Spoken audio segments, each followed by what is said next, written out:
Wow, that Fallout show sure was good. Okay, now take 2. Man, that Fallout show sure was bad. Okay, now take 3.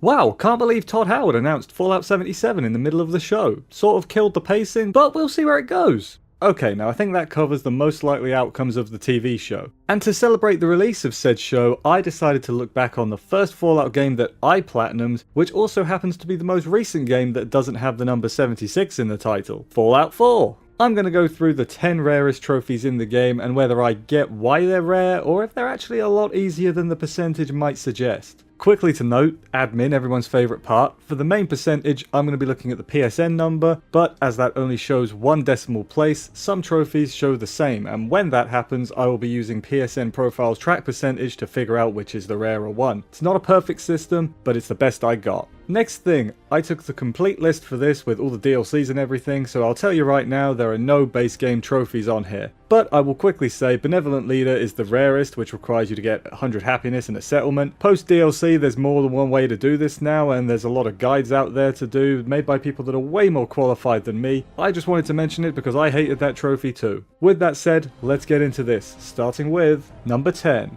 the Islander's Almanac, 1.3%.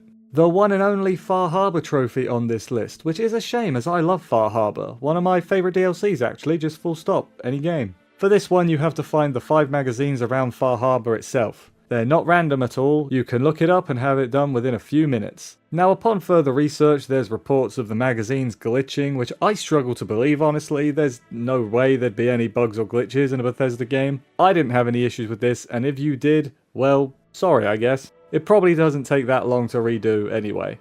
Number 9, Hostile Takeover, 1.1%. Our first trophy from Nuka World, I wonder how many there'll be. Leave your guesses in a postcard. This trophy needs you to set up 8 raiding camps in the wasteland. I think the reason this is so low is because this involves, let's say, removing people from settlements to make space for the raiders. And I think it's probably fair to say most people play as good aligned. I think this may also be able to upset the Minutemen, and I know people love Preston Garvey so much and would never do anything to upset him. Personally, I did this trophy and then reloaded a save because I had more stuff to do and I didn't fancy being hated by half of the wasteland. I remember this trophy taking a while, but difficult it was not.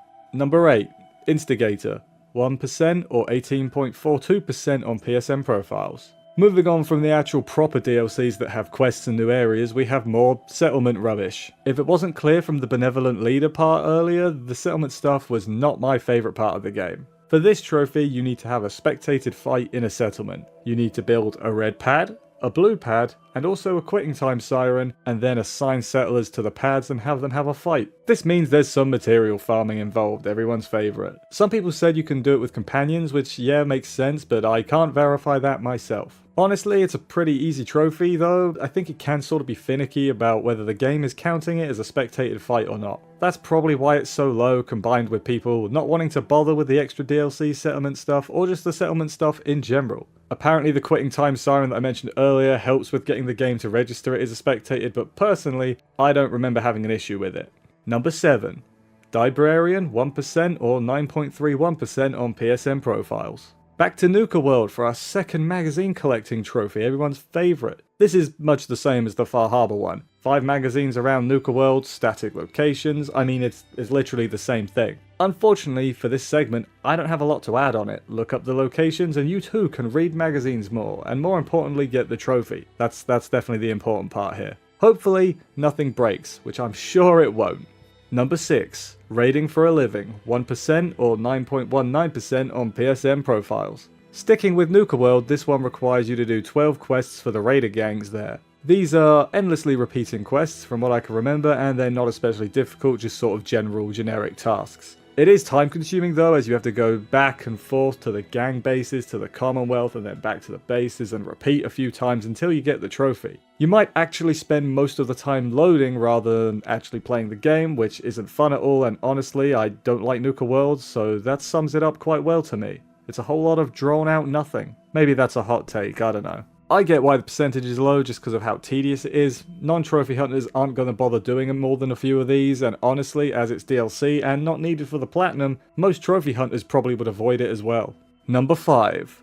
Docile, 0.8%. Another settlement one, Joy. You need to have 5 tamed creatures. This one actually requires a lot more setup than you might think. First, you need 5 cages for animals, and then you also need to build a beta wave emitter to tame them. To build this, you need the perks Animal Friend and Wasteland Whisperer, which you may not have. Pretty sure I didn't at this point. I did read you can tame the same kind of creature, so that does make it a little bit easier than having them all having to be unique. Once everything is prepared, you wait for the doors to close on the cages, make sure the emitter is on, and then you open the gates and the trophy should pop, emphasis on should. This one makes a lot of sense being so high up the list due to the prep work needed as well as the specific perch, which I'm gonna say most people didn't invest in these perks at all.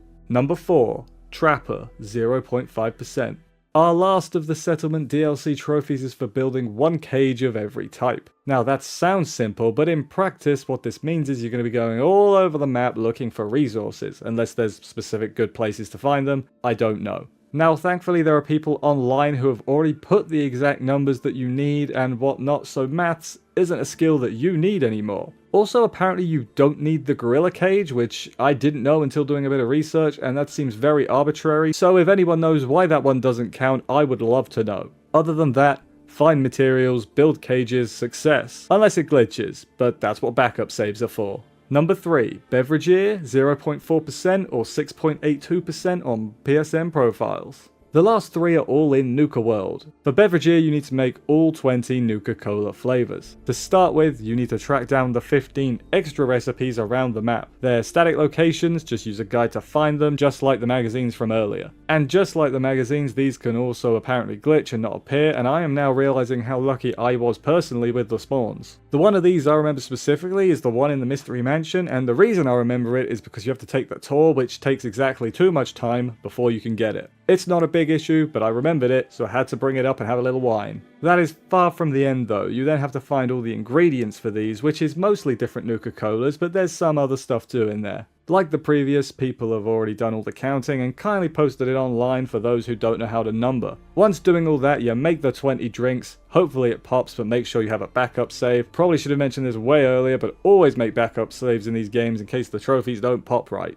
Number 2. All sugared up, 0.4% or 6.45% on PSN profiles. Welcome to the trophy that I personally remember struggling with the most. So for this you need to kill 40 Nuka World creatures under the effect of a Nuka Mix flavor. Now some of the drink's effects last a decent amount of time, so that's hopefully not going to be the issue. No, the problems arise if you clear out the Nuka World areas before going for this, because if you do, there's far fewer enemies around. Guess what I ended up doing? There's also conflicting things online about what enemies count and what doesn't count, so yeah, it's kind of a messy achievement. I struggled a lot with finding a small batch of enemies, then lowering their health a bit before swigging the Nuka-Cola for the final hit. Yeah, I did this the complete opposite of optimally, but at least that proves it is still doable after clearing all the main quests of the area, so you, who are much more clever than I, will have an easier time. Probably. And number 1, Eyes on the Prize, 0.3%. And so we arrive at the rarest trophy in Fallout 4. Eyes on the Prize requires you to redeem 100,000 tickets at Nukacade. Now, there are many ways to speed this up, but it's going to take a while regardless. What I did, and this was not the fastest way of doing it, is use an explosive weapon at the Bandit Roundup game, and this took hours, so far from optimal. I now also know there's a way to do this by dunking a basketball a lot, and there's also a glitch that may also be faster, but I didn't know that about the time, and I'll be honest, I don't know a lot about it now. You'd do a better job looking it up yourself. I just spent a mind-numbingly long time shooting this stupid game. Whatever method you use though, 100k is far too many for most people. When glitches and exploits are the only way to get it done in a somewhat decent time, that's when you know your numbers are too big and you need to at least half it, if not knock a whole zero off. Trophies like Benevolent Leader might be confusing because they're not explained very well, and others like Beverageer might require you to farm a ton of ingredients, but Eyes on the Prize is just dull. And that's one thing you should never make your trophies, and so I think it makes perfect sense for this to be the rarest trophy in all of Fallout 4. And that's the list. Were you surprised by some of these? I know I was personally. If you enjoyed the video, press the like on it because that does actually help me out a ton. And while you're down there, press subscribe. It's free. Won't cost you a single bottle cap. Check out my other videos too. I do a lot of trophy hunting videos. Check them out, please. With that all said though, thanks for watching. I'm off. Hunt them trophies, and I'll see you next time.